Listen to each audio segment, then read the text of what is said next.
전 세계가 지금 공황에 빠져 있는 상태잖아요. 특별히 공항은 공황이다, 그런 말이 있습니다. 예. 인천 공항은 공황이다, 김포 공항은 공황이다. 예. 마스크 안 쓴 사람이 없다고 오늘 보니까 마스크 쓰시는 분들이 안 보이시네요. 예. 믿음들이 참 좋습니다. 예. 예. 예. 오늘 이 시간 정말 우리의 영혼이 더 잘된 것 같이 범사가 잘 되고 강건해서 건강의 축복을 나는 우리 모두가 되기를 다시 한번 주의 이름으로 축원드립니다. 지난 시간에 이어서 주어진 말씀은 지난 시간은 마태복음 5장에 나오는 팔복의 말씀이었는데 오늘 시편에 나오는 오늘도 복된 말씀, 시편 112편 1절 2절에 이렇게 기록되어 있습니다. 할렐루야, 여호와를 경외하며 그의 계명을 크게 즐거워하는 자는 복이 있도다. 그의 후손이 땅에서 광성하며 정직한 자들의 후손에게 복이 있으리로다. 예, 할렐루야, 여호와를 경외하는 자에게 복이 있다. 여호와를 경외하고 그 계명을 크게 즐거워하는 자, 말씀과 동행하는 그리스도인과 딱 맞는 말씀이다 하는 생각이 들었습니다. 오늘 시편 112편은요 사실은 111편과 함께 봐야 될 말씀인데, 왜냐하면은 딱 히브리어의 알레베스 기멜 A, B, C, D 하고 이제 쭉 알파벳 순으로 나가는 그런 운율을 따라서 만든 11편, 112편, 똑같이 할렐루야로 시작되고 있는 찬양시입니다. 시편 전체가 다 찬양시이죠. 오늘 특별히 시편 112편을 우리가 함께 묵상하는 가운데 정말 찬양의 문이 활짝 열릴 수 있기를 주의 이름으로 축원드립니다. 우리가 아무리 하나님의 말씀을 연구하고 성경 공부하고 또 철학적으로 탐구하고 뭐 바이블 외에를 뭐 1차, 2차, 3차 막 한다 할지라도 정말 하나님을 찬양하는 영성이 없으면요, 하나님을 찬양하는 마음으로 우리가 그렇게 성경을 보지 않으면 그것은 다 지자랑이에요. 자기 자랑으로 끝나는 거예요. 자기 과시로 끝나는 거예요. 상식 하나 더 얻는 것에 불과한 것입니다. 그래서 시편이 무척 중요하다. 할렐루야 라고 지금 찬양하고 있잖아요. 어떤 형편과 처지 가운데서도 시편은 고난의 시, 탄원의 시 이런 게 있어요. 그 가운데서도 우리 하나님은 찬양받으시기에 합당하신 분입니다. 그것을 전반적으로 고백하고 있는 것이 시편입니다. 그래서 곳곳마다 할렐루야, 여호와를 찬양하라. 오늘 이 시간 먼저 여러분들의 영혼을 향하여서 어찌 낭망하는가 두려워하는가, 너는 하나님을 바라라, 하나님을 찬양하라 하는 명령의 소리를 여러분의 마음 가운데 먼저 들을 수 있길 바랍니다. 아침에 일어날 때마다 여러분 스스로가 여러분의 영혼에게 너는 오늘 찬양하라, 하나님을 찬양하라 이렇게 명령하며 일어나야 될 텐데 또 다른 명령이 들리죠. 좀 더 자자, 5분만 더 자자.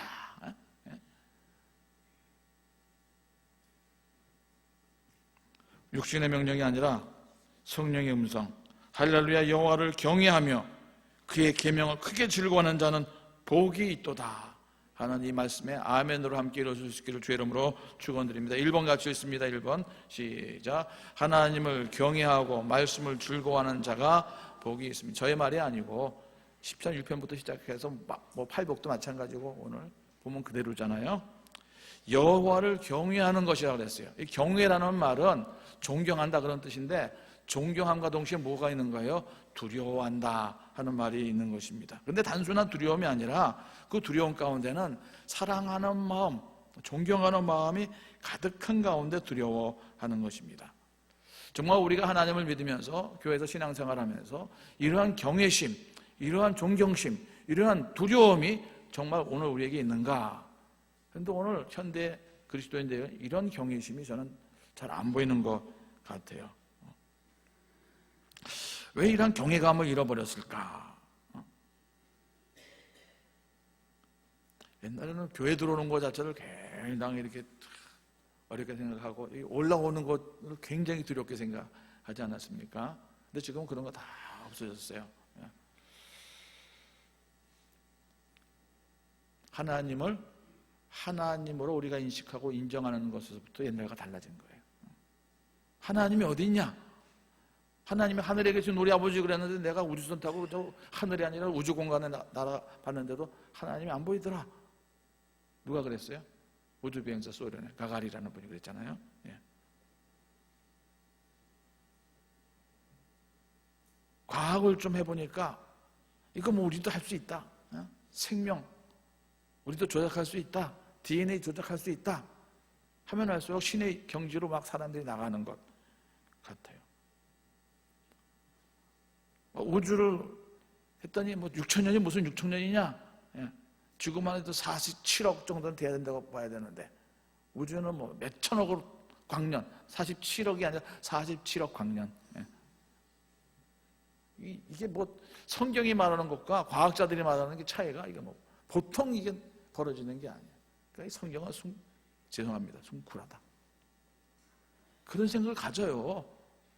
학교에서 공부를 좀 하고 나면은 아이들이. 그래서 이러한 얘기를 자꾸 듣고 답습하면서 하나님 살아계심에 대한 경외감은 다 그냥 버리는 거예요. 지난주 바이블 예배 시간에 출애굽기를 이제 공부를 했죠. 하나님께서 모세를 불러서 이제 나의 백성들을 구원하라. 주님 누구십니까? 누구신데? 출애굽기 3장 14절 말씀을 우리 다 같이 함께 보도록 하겠습니다. 출애굽기 3장 시작. 하나님이 모세에게 이르시되 나는 스스로 있는 자니라. 또 이르시되 너는 이스라엘 자손에게 이같이 이르기를 스스로 있는 자가 나를 너에게 보내셨다. 하나님께서 하나님을 밝혀줬는데 스스로 있는 자다. 이 말이 참, 이 번역도 참 멋있는 번역이에요. 그런데 이 번역이 온전한 번역은 아닌 것입니다. 그래서 하나님께서 말씀하신 히브리어 그대로를 이렇게 제가 보여드렸습니다. 히브리어 사진은 잠깐. 이 어떻게 읽습니까? 에흐예 아세르 에히에 이렇게 읽는 거예요. 이렇게 거꾸로 읽는 것입니다.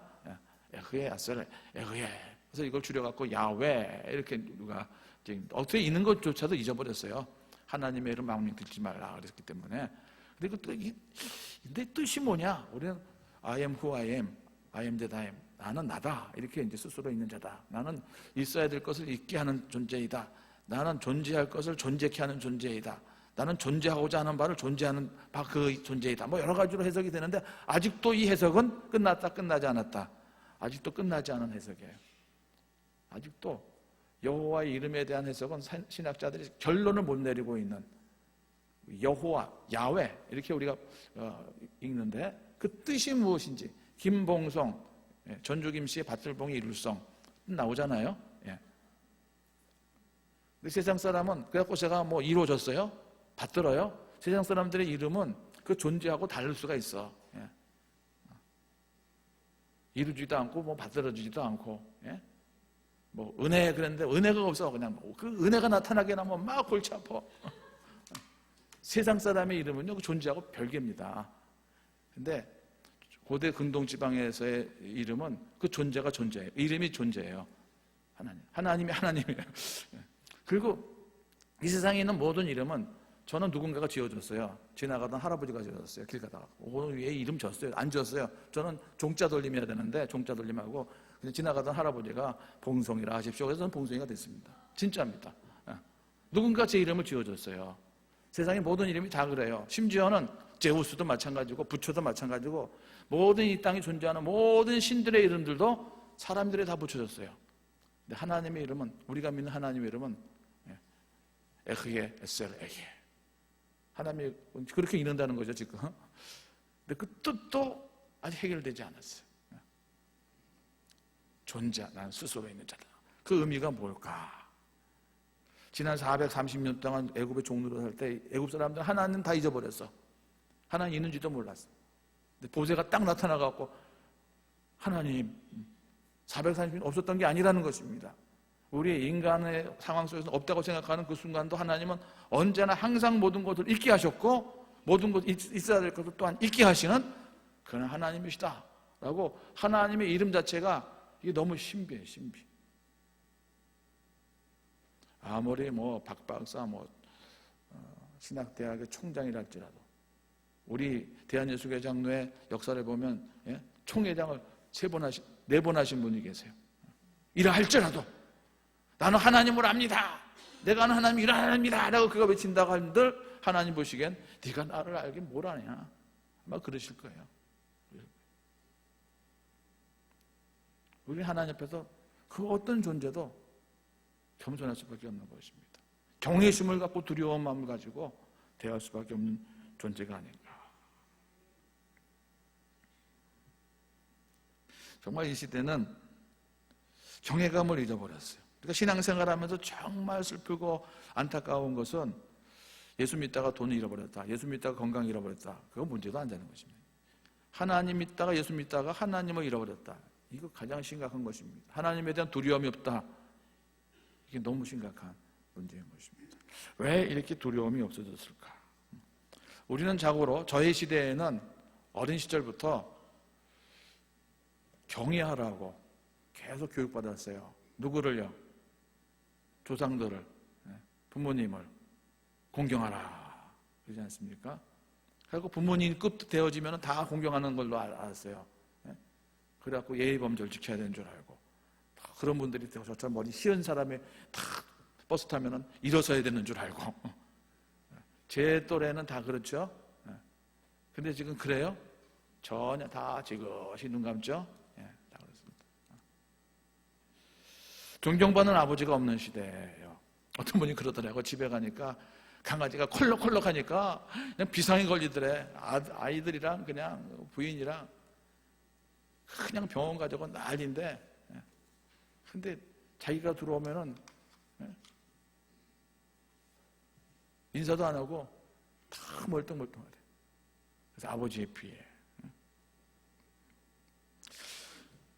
부모에 대한 경외심을 잃어버렸으니 하물며 눈에 보이지 않는 하나님을 경외한다는 것은 요즘 시대에 어리석은 것이죠. 하나님에 대한 경외감이 없어지니까 그의 신앙심이라는 것이 깊이가 없어요. 눈에 보이는 것만 추구해요. 그래서 작은 어려움에도 그냥 쉽게 방황하고 흔들리는 것입니다. 오늘 시편은 뭐라 그러냐? 하나님을 찬양하라, 하나님을 경외하라, 하나님을 즐거워하라. 할렐루야, 여호와를 경외하며 그의 계명을 크게 즐거워하는 자는 복이 있도다. 하나님을 경외하면 당연히 하나님의 말씀을, 계명을 경외하게 된다는 것입니다. 하나님을 사랑하면 당연히 하나님의 그 계명 말씀을 당연히 사랑하게 된다는 것입니다. 여러분, 사랑하는 사람이 들려주는 말을 그냥 귓등으로 들어요? 허투루 들어요? 그렇지 않습니다. 듣는 태도를 보면은 대개 이 사람이 나를 어떻게 대하는가를 알 수가 있죠.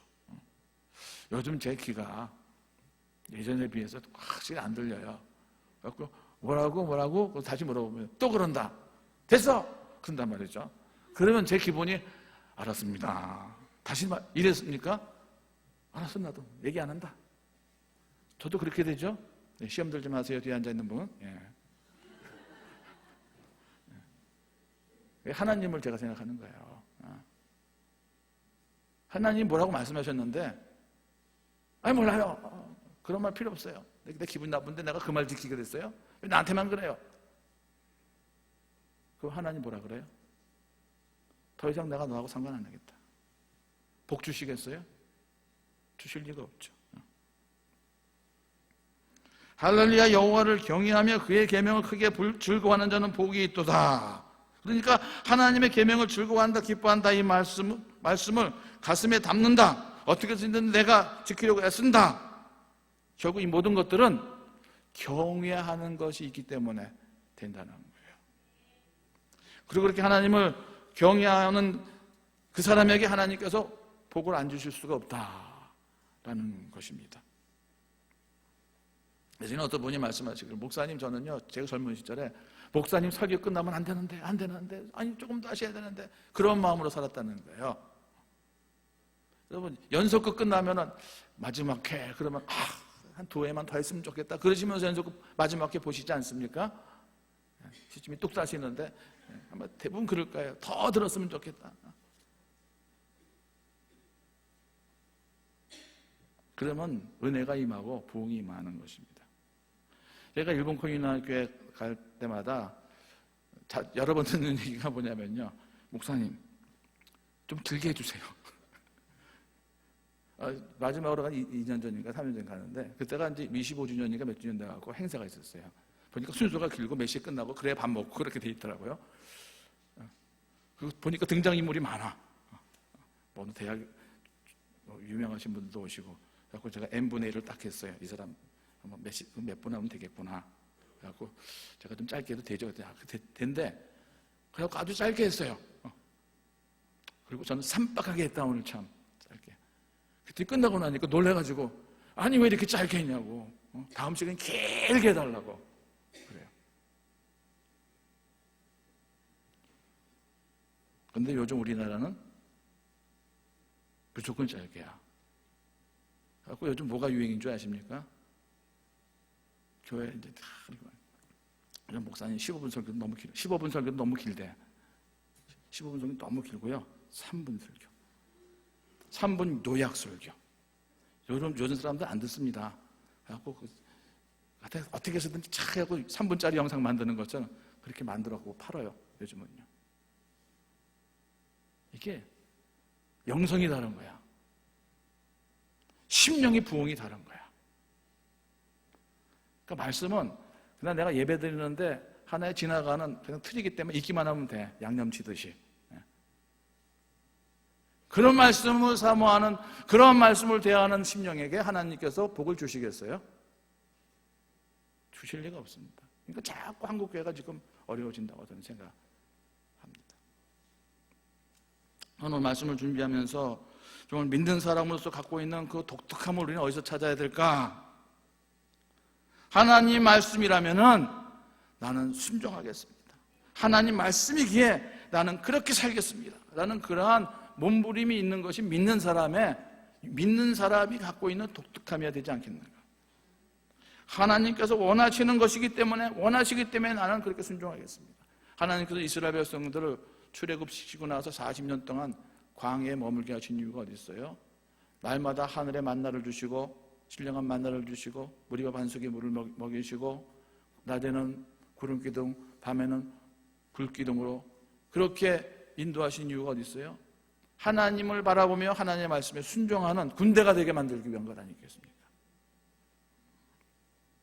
말씀대로 살아야 돼요. 아주 유명한 깡패였다가 목사가 되신 분이 계세요. 조양은이파가 아니고, 그런 분도 계시죠, 최근에? 김익두라는 분이셨어요. 평양의 유명한 왕주목이었어요. 나중에 이분이 목사가 되지 않았습니까? 서울인지 서울 전철인지 버스인지 모르는데 딱 깡패를 만난 거야. 네가 왕년에 좀 심슨 떼면서 껍죽껍죽 되는 거야. 근데 목사가 됐다면서. 그때 한 유명한 말 있지 않습니까? 예수는 내가 믿고 은혜는 네가 받는구만. 그랬다는 거죠. 무슨 말이에요?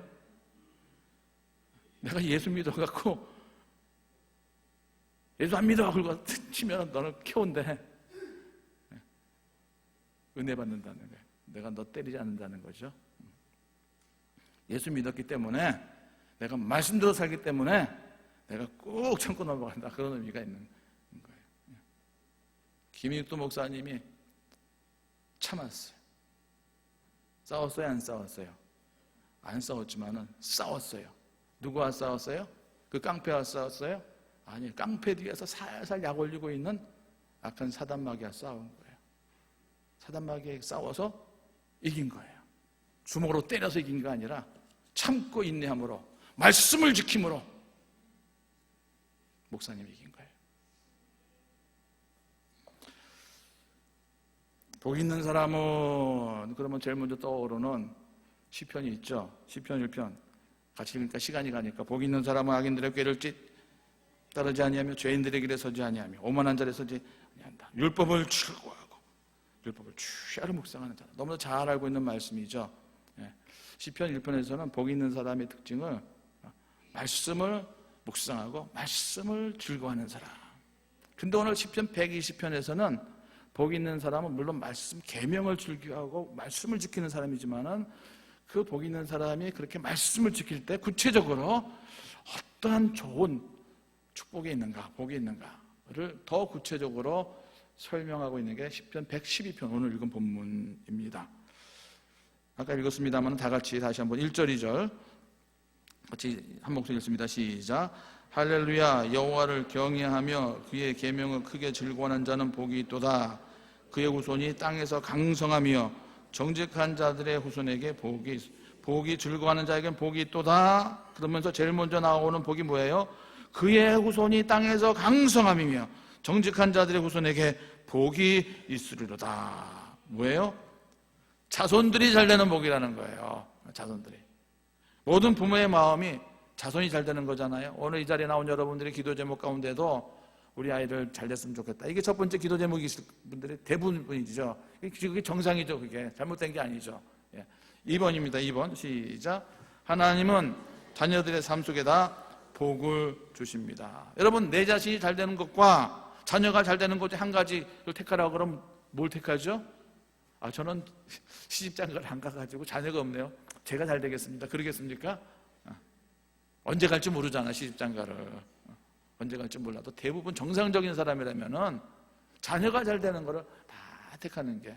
그래서 하나님께서 복을 주시는데 내가 잘 되는 복을 주시는 것이 아니라 자녀가 잘 되는 복을 주신 것은 정말 내가 잘 되는 복을 주신 것보다 훨씬 더 좋은 복을 주시는 것이죠.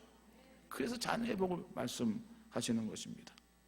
그런데 문제는 때로는 믿음의 가정, 믿음의 자녀일지라도 어려움이 있다는 것입니다. 우리가 볼 때. 그렇지만 오늘 이 말씀을 의지하여서 뭘 믿어야 돼요? 결국 어려워 보이는 그 자녀일지라도 이 김 목사가 송에 장을 지지면서 약속한 게 아니에요. 누가요? 하나님께서 성경에다 대고 직접 말씀하신 거예요. 지금 어려운 가운데 지금 곁길로 간 것 같아도 내가 믿음을 지키고 있으면, 이 부모가 믿음을 지키고 있으면 그 자녀가 결국은 잘 될 것이다. 그 말씀을 하고 있는 거예요. 금세기에 유명한 설교자, 전도자를 그럼 빌리 그레이엄 목사님을 누구나 다 꼽을 것입니다. 몇 주 전에 돌아가셨죠. 근데 빌리 그레이엄 목사님의 아들 얘기는 우리가 잘 모를 거예요. 벤자민 프랭클린, 그러면 이제 뭐 미국 대통령 얘기가 나올 때 벤자민 프랭클린 그레함, 이 빌리 그레이엄의 아들인데요. 대단한 망나니였습니다. 오토바이 폭주족에다가 마약은 그는 기본이고, 그래서 다 그 집안이 포기했어요. 사람들이 다 포기했어요. 그가 뭐라고 말할 정도로 하나님께서도 나를 버리실 것이다. 그렇게 말하고 다닐 정도로 예수 믿는 사람 다 위선자. 그렇게 빵빵 떠들고 다니는데. 근데 어느 날 그가 호텔에서요, 딱 보다가 딱 보니까 빨간 책이 딱 펼쳐져 있어. 빨간 책 무슨 책이에요? 기도원 성경. 미국은요, 호텔마다 성경책 기본으로 다 있어요. 기도원 옆에서 성경책이 있어요. 딱 펼쳤는데 성 어거스틴처럼 뭐 그 말씀은 어느 말씀인지 모르는데 성경을 딱 보다가 갑자기 그냥 울컥하면서 그냥 전율이 오면서 하나님을 체험해버리고 말았어요. 그래서 하나님 앞에 돌아왔습니다. 그런 이런 고백을 했습니다. 하나님은 나를 버리실 것이다. 그러나 우리 부모님 빌리 그레이엄 목사님은 나를 버리지 않을 것이다. 대개는 정반대의 표현을 하죠. 시편 27편 10절에 이런 말씀이 있습니다. 내 부모는 나를 버렸으나 여호와는 나를 영접하시리이다. 우리 대부분은 세상 사람 나를 몰라도 하나님은 나를 알아주시고, 우리 부모도 나를 몰라도 하나님은 나를 알아주실 것이다. 이렇게 말하는데 반대 얘기를 했어요. 빌리 그레이엄은. 하나님은 나를 버려도 우리 아버지 빌리 그레이엄 목사님은 나를 버리지 않을 것이다.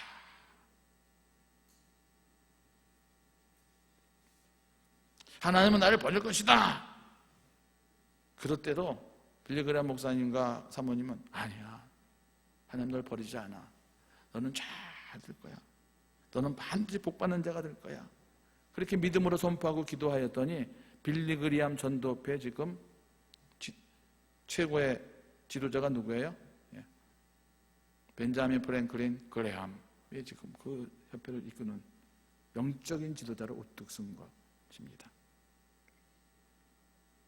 믿음으로 살아온 의로운 사람에게는 반드시 그 자녀에게 복을 주시고, 내가 사랑하고 내 계명을 지키는 자는 천대까지 내 벽시라는 그 말씀처럼 그 자녀를 하나님께서 복 가운데 세워주시는 삶으로 인도해 주실 줄로 믿습니다. 이것은 부모가 열심히 노력해서 재물을 쌓고 명예를 쌓고 부를 쌓음으로 그렇게 되는 것이 아니라는 거예요.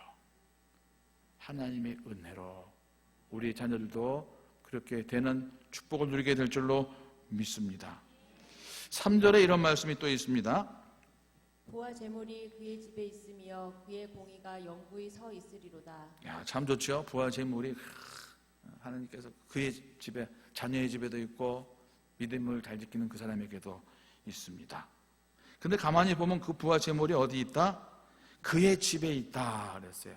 마태복음에서 심령이 가난해서 마음에 있다 그랬는데요, 시편에서는 집에 있다.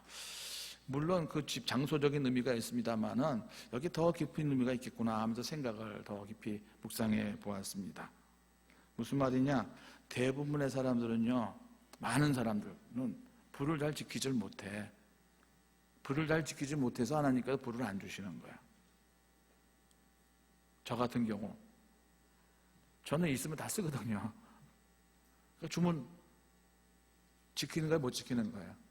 물론 좋은 데 쓰면 지키는 것일 수도 있지만 대부분의 많은 사람들의 경우 부가 들어오면은 믿음을 버려. 그래서 스펄전 목사님은 그런 말씀을 했다 그래요. 대개 황금이 집에 들어오면 복음이 나간다 이렇게 표현했어요. 재물이 생기면은 믿음 지키기가 어렵다는 거예요. 재물 지키느라고 믿음을 버려. 11조 쉽지 않죠? 100만 원일 때 10만 원, 1000만 원일 때 100만 원, 약간 1억일 때 1000만 원, 이거는 많이 기도해봐야 되는데 이렇게 되죠? 대부분이 그래요. 근데 거기에 딱 경고 있으면은 하나님께서 이건 틀림없구만 주시는 거예요. 안 나가게 하는 거예요. 안 나가게 하나요. 여러분, 복권이 당첨되면요, 복 받았다 그러기 전에 시험이 왔구나. 사지 말라는 안 하겠어. 사가고 헌금 많이 하면 좋겠어. 근데 딱 당첨되면은 야, 시험이 왔구나 이렇게 생각하면서 어떻게 하라고요? 시험을 물리쳐야 돼요. 그래야 그 당첨금이 하나님께 지켜주시는 거예요. 최근에 뉴스 보셨습니까? 미국에서 밀리고 그래갖고 우리 돈으로 뭐 몇 조 정도 되더라고요. 당첨금이 우리 돈으로. 야, 그런 거 한번 당첨됐으면 좋겠어요. 그런데 더 놀라운 뉴스는요, 대부분 그렇게 되면 어떻게 돼요? 나중에 마약 중독, 빈털터리가 됐더라 몇 년 만에. 이게 뉴스잖아요. 근데 이 사람은 하나도 부분대 전혀 변화가 없어. 부자가 더 된 것도 아니고 가난하게 된 것도 아니야. 평소처럼 똑같이 살아가. 왜 그랬을까요? 다 나눴어. 다 기부했어. 최근에 나온 뉴스예요. 최근에. 그 사람이 몇 년 전에 큰 당첨이 됐는데 어떻게 됐을까 궁금해갖고 취재했는데 더 이웃들과의 관계가 더 좋아졌고요. 뭐 누가 나와갖고 돈 내느라 이런 사람도 없고 그냥 평범한 옷 입고 두 부부가 살아가는 모습이 제가 한 열흘 전쯤 보았던 뉴스입니다. 의로움을 지킨 사람이에요. 뭐 외국 사람 얘기하니까 아멘 소리도 안 나오고 한국 기업인 가운데 제 마음에 좀 잘 모릅니다만은 들은 얘기가 있어서 마음속에 늘 몇 해 전에 돌아가셨는데 한국 유리 창업주이신 최태섭 장로님이라고 계십니다. 제가 아는 어느 목사님 이름이 똑같아요. 그 이름을 기억하는데 이번에 유명한 일화가 있습니다. 일사후퇴 때 은행에다가 빚진 거 갚으러 갔어요. 이제 서울을 떠나면서. 그랬더니 은행 직원이 뭐라고 했어요? 아니 지금 이 전쟁 난리통에 무슨 빚을 갚냐고, 빨리 피난이나 가시라고, 안 갚아도 된다고. 그런데 목사님, 이 장로님 마음 가운데는 시편 23편 하나님의 성산에 오를 자 누군가, 그 손이 깨끗하고 의로운 자다. 그 말씀이 떠나지 않아서 아닙니다. 깨끗해야 되죠. 내가 피난 가면 언제 여기 빚 갚을 줄 모르는데 다 이 빚 갖고 가겠습니다 하고 피난을 갔는데 제주도로 간 거죠. 제주도 갔더니 어떤 장군이 또 어떻게 만나가지고 그러면 우리 군대에 염정무 무 이렇게 소금에 절인 거 그것 좀 공급해달라. 그래갖고 좋은 무에다가 내가 그것을 공급 잘했더니 너무 좋다고 다음부터는 좀 생선 좀, 그래서 생선도 그냥 좋은 거 사다가 우리 국방을 지키는 젊은이들 공급하면서 하나님 내가 직접 생선을 잡았으면 좋겠습니다. 그래갖고 원양어업에 대한 꿈이 생겼어요. 그럼 어떻게 해? 돈이 없는데 은행 갔죠. 은행 가서 융자 좀 해달라 그랬더니 뭐라 그래요? 아니 지금 이 전쟁 난리통인데 뭘 믿고 무슨 융자를 해주냐고. 해줄 수 없다고. 아무도 이 시대는 지금 융자 안 해준다고. 나라가 보증 쓰면 모를까? 그래도 저는 약속을 꼭 지키는 사람입니다 하면서 이렇게 영수증 하나 보여줬대. 일사후퇴 때 이렇게 어느 은행. 그랬더니 이 은행 창구 직원이 깜짝 놀라면서 당신이 바로 그분이냐고. 당신에 대한 소문은 우리가 익히 들어서 알고. 은행장님. 은행장도 와서 놀라면서 이분은 담보 필요 없다고. 그 당시에 50년대 그 당시에 2억을 무담보로 융자받아서 원양 사업을 시작하고 그 다음에 한국유리를 했다. 유명한 일합니다. 흔들림이 없어야 돼요. 그래서 하나님을 믿는 믿음에 흔들리지 않는 사람, 오늘 이 복을 오늘 본문에서는 매우 강조하고 있습니다. 우리가 평소 기대하는 것과는 좀 다른 복일지 모르지만은 오늘 시편 110편에서 가장 강조하고 또 자세하게 설명하고 있는 복이 바로 이 복인 것입니다. 4절로부터 6절입니다. 정직한 자들에게는 흑암 중에 빛이 일어나나니 그는 자비롭고 긍휼이 많으며 의로운 이로다. 은혜를 베풀며 꾸어주는 자는 잘되나니 그 일을 정의로 행하리로다. 그는 영원히 흔들리지 아니하며 의인은 영원히 기억되리로다. 정직한 자는 흑암 중에서 흔들리지 아니하고 영원히 흔들리지 아니하리로다. 3번 같이 읽습니다. 3번 시작. 진정한 복은 어둠 속에서도 흔들림이 없는 것입니다. 고난 속에서도 역경 속에서도 흔들리지 않는 삶을 살아가는 것이 진정한 복 중에 복이다. 그 말씀을 하고 있는 것이죠. 복 있는 성도라고 해서 어둠이 면제되는 건 아닙니다. 그러나 복 있는 사람은 어둠이 찾아올 때도 그 어둠 속에서 어둠이 왔다고 해서 방황하거나 길을 잃어버리지 않는다는 것입니다. 어둠 속에서 참빛이 되시는 하나님께 나아가 그를 붙잡고 나가기 때문에 정직한 자들에게는 흑암 중에 빛이 일어나나니, 이것이 오늘 본문이 말하고 있는 흑암 중에서도 빛이 일어난다는 거예요. 나이가 들어가니까 좀 감각이 둔해져가고 듣는 청각도 둔해지지만 이 시각도 둔해져요. 그래가지고 밤에 운전하는 것은 이제 요즘은 상당히 꺼려합니다. 제가 해가 넘어가고 나면은 나가는 것도 좀 싫어요. 그래서 운동하다 해지기 전에 이렇게. 특별히 밤에 낮 모르는 곳에 운전하는 것은 정말 제가 약간 두려움이 있어요. 우리 서울 시내는 괜찮아요. 서울 시내는 밤에도 가로등이 다 켜져 있고. 근데 어떤 때 보면요, 운전하다가 집에 와서야 주차장에 딱 들어와서야 내가 라이트를 안 켜고 다녔네. 큰일 날 뻔했네. 그런 적이 종종 있어요. 왜? 가로등이 다 켜져 있고 다른 차들이 다 환하게 비치니까 그냥 내가 라이트를 끄고 다녀도 별일 없어요. 또 아는 길이고. 근데 처음 가는 길, 불 켜졌는 줄 알고 딱 갔는데 딱 돌아서는데 어둠컴컴한 길인데 깜깜하다. 그럼 사고 나는 거죠. 우리 인생길을 걸어가다가 외로운 길, 고난한 길, 깜깜한 길 막 들어섰는데 캄캄하다. 길이 안 보인다. 방법이 없다. 거기서 막히는 거죠. 하지만 하나님과 동행하는 사람은 나는 빛이 꺼졌어도, 라이트가 꺼졌어도 하나님의 빛이 비추기 때문에 여호와의 말씀이 내 발의 등불이 되는 줄로 믿습니다. 이것이 복된 삶인 것이에요. 진정한 복은 내가 어두운 가운데 빠졌다 할지라도 길을 잃어버리는 것이 아닌 것입니다. 뿐만 아니라 오히려 어둠 속에서도 은혜를 베풀며 살 줄 아는 인생, 인정이 살아있는 그런 삶, 나눔의 삶, 어느 고물상처럼요? 은혜 고물상에서처럼. 어떻게 그거 해가지고 1년에 1,000만 원씩 기부를 하는지 모르겠어요. 그죠? 예.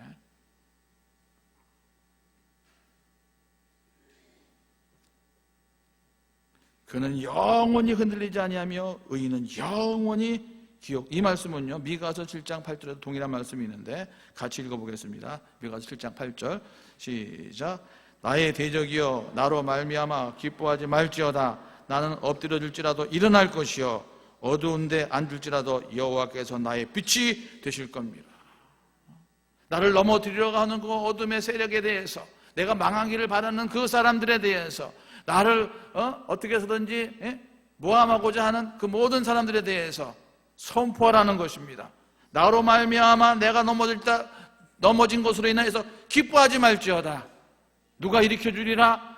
하나님께서 나를 일으켜 주리라. 어둠 속에서도 흔들림이 없이. 뿐만 아니라 성도라고 해서 믿음의 길에 나쁜 소문이 없는 게 아니에요. 오늘 7절 8절입니다. 7절 8절. 그는 흉한 소문을 두려워하지 아니하며 여호와를 의뢰하고 그의 마음을 굳게 정하였도다. 그의 마음이 견고하여 두려워하지 아니할 것이라. 그의 대적들이 받는 보응을 마침내 보리로다. 흉한 소문 때문에 두려워하는 게 아니에요. 흉한 소문이 뭐예요? 악의적인 그런 마음을 가지고 만들어낸 헛된 소문 아니겠습니까? 그렇지만 믿음의 사람은, 진정한 복을 누리는 사람은 그런 헛된 소문 때문에 흔들리거나 영향받지 않는다는 거예요. 마음이 확고하다는 거예요. 왜? 하나님이 내 삶의 주인인 것을 내가 믿기 때문에 그렇습니다. 우리가, 저도 그래요. 누가 그랬어? 그러잖아요. 누가 그랬어? 그 말은 뭐예요? 나는 안 그런데 누가 그랬어? 나 뭐라 그래? 한번 돼지를 한번 해봐. 그러면서 막 흥분해요. 그러면 이제 말리는 거예요. 누구한테? 제가 경험한 바로는요, 이 헛된 소문, 이 거짓말은 한 번으로 끝나지 않습니다. 계속 반복적이고 집요해요. 제가 경험을 해보니까. 그래갖고 나도 결국은 이거 한번 내가 한번 해야 되겠다. 그렇게 나가게 만들어 돼 있어요. 이게 마귀의 속성이에요. 그럴 때 어떻게 하라는 거예요? 한 귀로 듣고 이쪽 귀로 듣고 이쪽 귀로 빼내라는 거예요. 헛된 소문에 대해서는. 그런데 우리 대부분의 사람들은 헛된 소문을 진리처럼 붙잡아. 아, 이게 진짜인가 보다 하고요.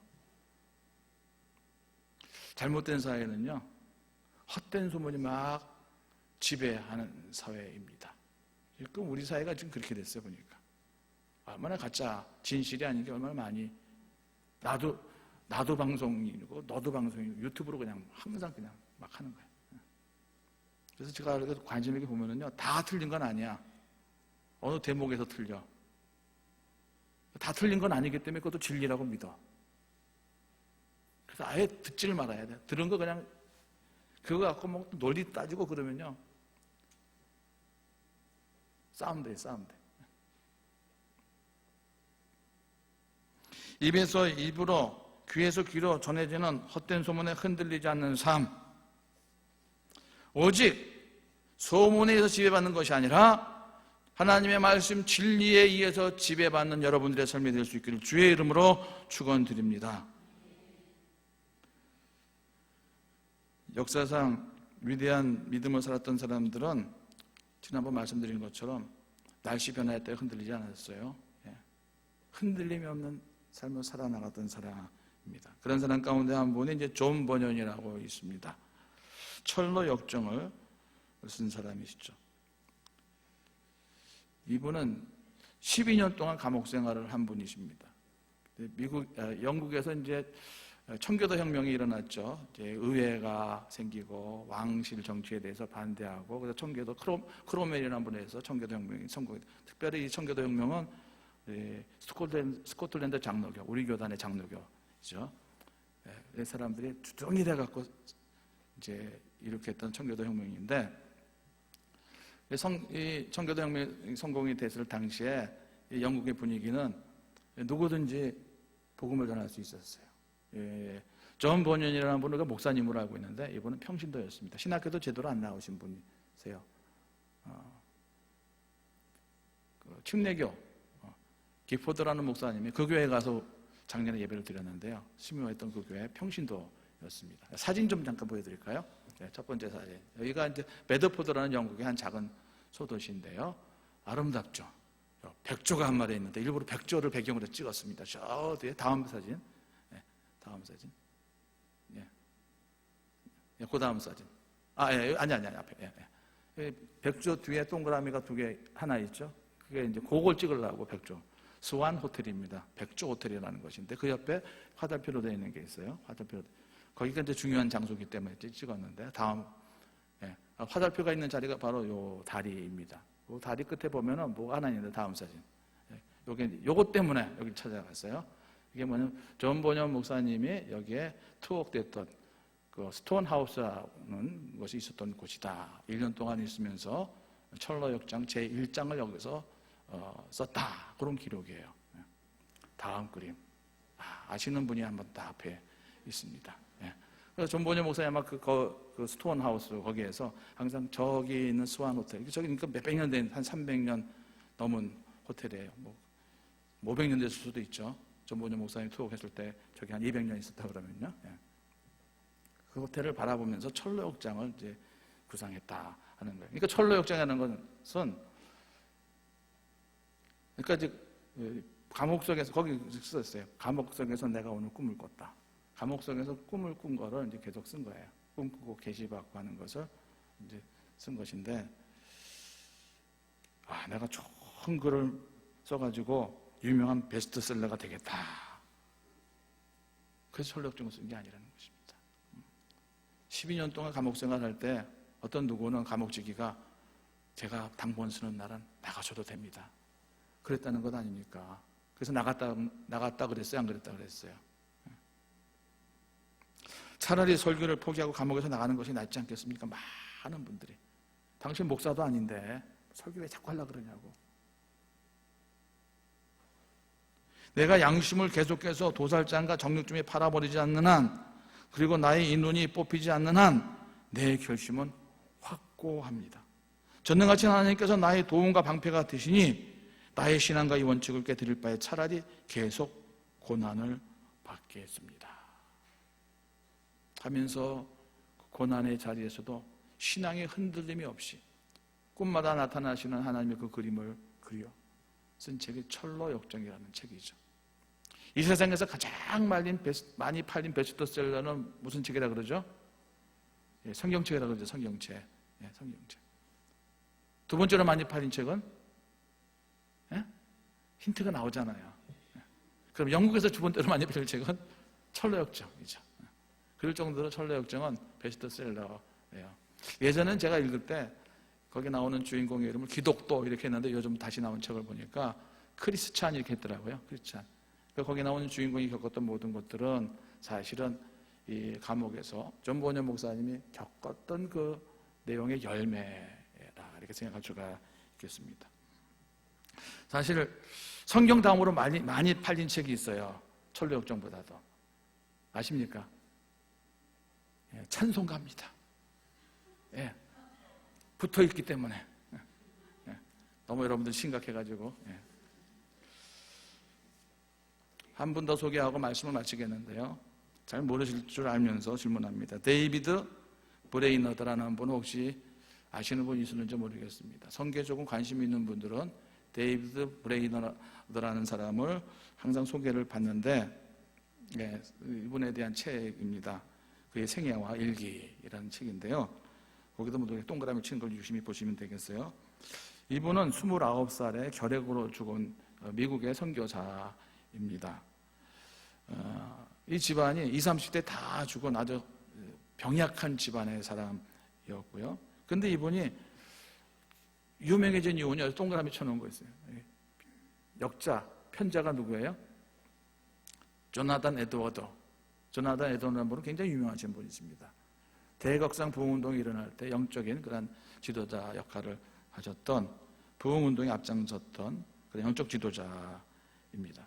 그분이 이분의 일기책을 묶어서 책을 펴냈으니까 유명한 분이 낸 책이기 때문에 많은 사람이 봤겠죠. 그런데 이 조나단 에드워드는 29살에 죽었는데 예수 믿은 지가 8년밖에 안 되고, 그는 이제 인디언들의 선교사, 전도자였는데 전도 사역을 한 지가 4년밖에 되지 않습니다.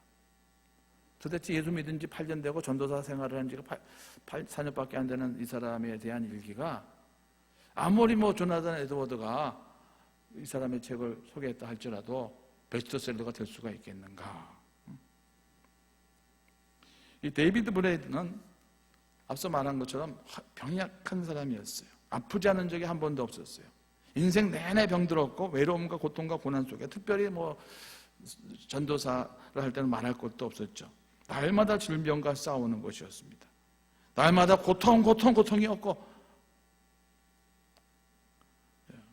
그 일기는 몇 대 물고 썼는데요, 시간 많이 가서 날마다 질병이었고 외롭고 고독하고 힘들다 하는 기록이었습니다. 제대로 먹지도 못하고 쉬지도 못하고 정말 지나치다 싶을 정도로 철저하게 자기 자신을 죽이고 2년이 넘도록 인디언들을 위한 그 외딴 지역에 가서 복음을 전했지만 단 한 사람도 전도되지가 않았어요. 그래서 나를 전도자로 세우신 전도협회 내가 짐이 되는구나, 여기서 포기해야 되겠다, 그런 마음을 먹으려는 순간 하나님의 은혜가 임하면서 성령의 임재를 경험하면서 그가 말씀을 전할 때 인디언들의 얼굴에 표정이 변하고 회심자들이 나타나기 시작했다. 그래서 수많은 선교사들이 그의 일기를 보면서 도전을 받고 힘을 얻는 거예요. 2년 동안 그렇게 각혈을 해가면서 복음을 전했음에도 불구하고 한 사람도 없었대. 당연하지, 나도 당연하지. 그를 통하여서 유명한 선교사들이 나오기 시작했는데요. 뭘로 사라졌나? 줄줄이 사탕으로 나죠. 줄줄이 사탕. 질병과 싸우면서도 흔들림이 없었어요. 누구보다 짧았지만은 객관적으로 보면은 건강 회복도 없었어요. 가족 회복, 자녀 회복, 재물 회복, 이런 모든 복들은 단 하나도 누리지 못하였어요. 그런데 하나님 앞에서의 면류관, 역경 속에서도 흔들림이 없는 믿음 회복, 우리 주님이 그러지 않았습니까? 십자가 앞에서도 흔들리지 않는 삶. 사도 바울도 마찬가지였어요. 마지막 예루살렘으로 갈 때 에베소에서 장로들과 만나서 이렇게 말을 합니다. 사도행전 20장 23절로부터 24절. 오직 성령이 각 성에서 내게 증언하여 결박과 환난이 나를 기다린다 하시나 내가 달려갈 길과 주 예수께 받은 사명 곧 하나님의 은혜의 복음을 증언하는 일을 마치려 하면은 나의 생명조차 조금도 귀한 것으로 여기지 아니하노라. 이게 예루살렘으로 떠나기 전에 장로님들에게 하는 거예요. 에베소에 있는 장로님들에게. 성령님께서 나에게 말씀했다고. 가면은 환영 피켓 들고 있다고요? 천만의 말씀. 가게 되면 환난과 핍박이 나를 기다리고 있다고 했어요. 성령님께서 어느 날 저한테 너 거기 가면은 두드려 맞고 뼈도 못 차리고 나올 거야. 성령님께서 저한테 감동을 주셔서 알게 해주셨어요. 저 같으면은 아이고 감사합니다, 다른 길로 가겠습니다. 충분히 그럴 가능성이 많아요. 흔들림이 없었어요. 그런 곳이라도 가야 할 곳인 줄로 내가 믿고 가겠습니다. 복 있는 사람은 하나님의 말씀이라면 순종하며 끝까지 나가는 사람이 복 있는 사람이다. 그런 사람에게는 그의 자녀들이 잘 되고 그의 자녀들이 잘된 가운데 재물이 들어와도 흔들리지 아니하고 재물 때문에 망하지 아니한다. 근데 정말 복 있는 사람은 시편 112편에서 강조하고 또 강조하는 것은 어두움과 고난이 올지라도 흔들리지 않는 믿음으로 나가는 삶을 살 것이다. 하나님부터 인정받는 삶을 살 것이다. 이것이야말로 가장 복이 있는 자이다. 오늘 이러한 복을 우리 모두가 함께 누려나갈 수 있기를 주의 이름으로 축원드립니다. 고마우신 하나님 아버지, 2020년 시작하였는데 이 땅 온 세상이 눈에 보이지 않는 바이러스로 인하여서 불행감을 느끼고 있습니다. 서로를 경계하고 있습니다. 하나님, 빛된 자녀들, 우리가 가는 곳마다 행복이 넘쳐나게 하시고 흔들림이 없는 믿음을 가지고 나가고 하나님의 영광 드러내는 저희들 되게 하여 주시옵소서. 예수님의 이름으로 기도하옵나이다.